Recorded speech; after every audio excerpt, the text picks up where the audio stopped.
Even brilliant leaders make bad decisions when emotions step into the driver's seat. Today, we'll explore how to regain control.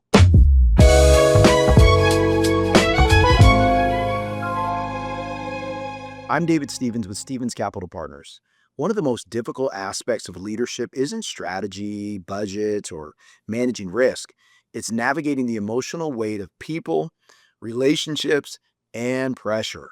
Executives regularly tell me, I know the right call. I just don't want to hurt someone.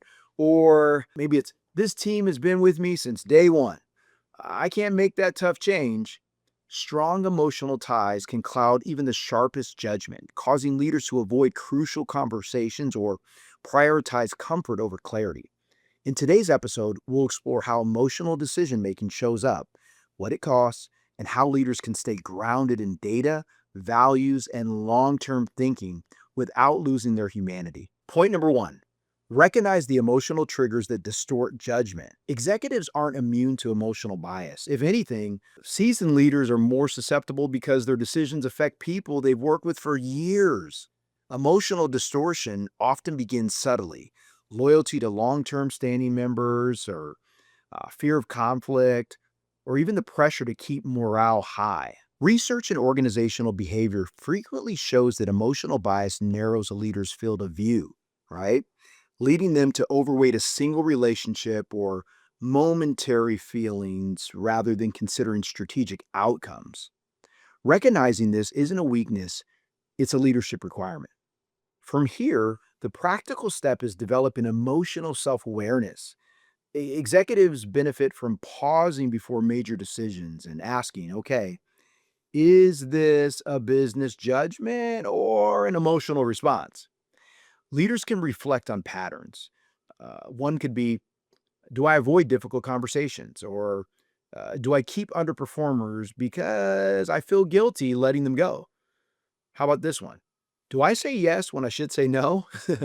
Bringing these patterns into the light helps loosen their power.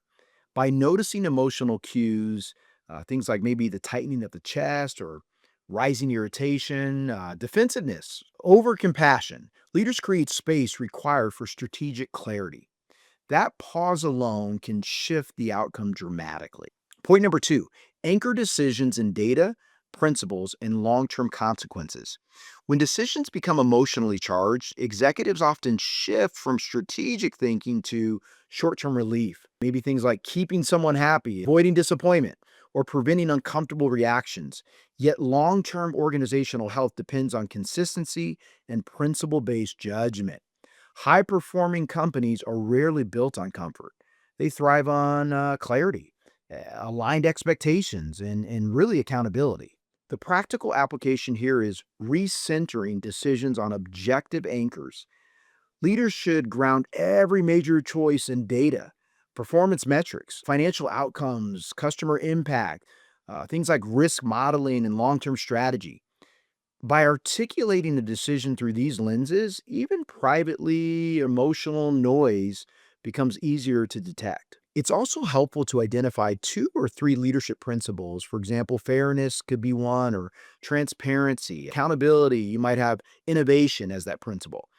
See, these really are going to serve as decision filters.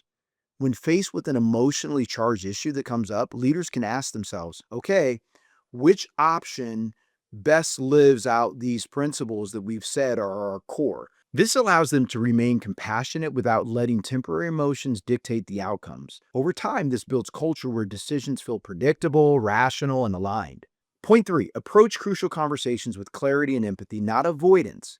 Leaders often delay crucial conversations because they anticipate the emotional backlash, which is what? Conflict, disappointment, or even tension. Ironically, avoidance magnifies emotions for everyone involved.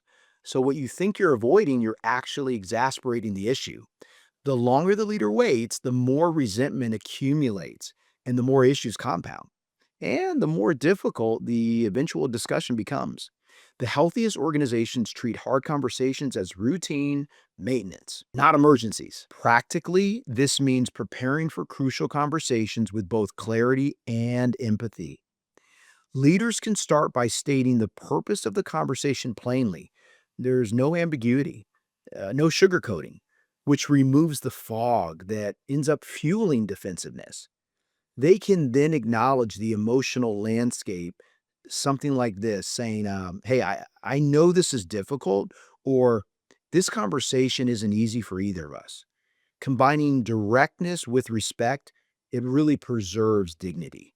Next, leadership present facts, expectations, and the desired path forward, along with support or resources when appropriate. This approach keeps the conversation constructive and future focused rather than personal or punitive. Executives who master this model find that difficult conversations, instead of draining them, they actually strengthen the relationships and even the performance over time. So ask yourself these questions.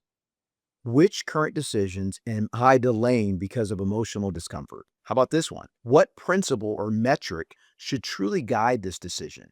What emotional trigger tends to derail my judgment, causing guilt based upon loyalty or even conflict avoidance or even frustration? Reflection on these questions alone brings immediate clarity and often reveals exactly where leadership action is needed. Emotional decision making is not a leadership flaw, it's a human tendency. But high level professionals and executives succeed when they learn to notice their emotional triggers, anchor their decisions in data and principle, and step directly into crucial conversations with clarity and empathy. These habits protect both the organization and the leader's credibility. Thanks for tuning in. If you found this episode helpful, please subscribe or leave us a review. Have a topic you want us to discuss? Make sure to leave it in the comments. I'm David Stevens, and I'll see you next time.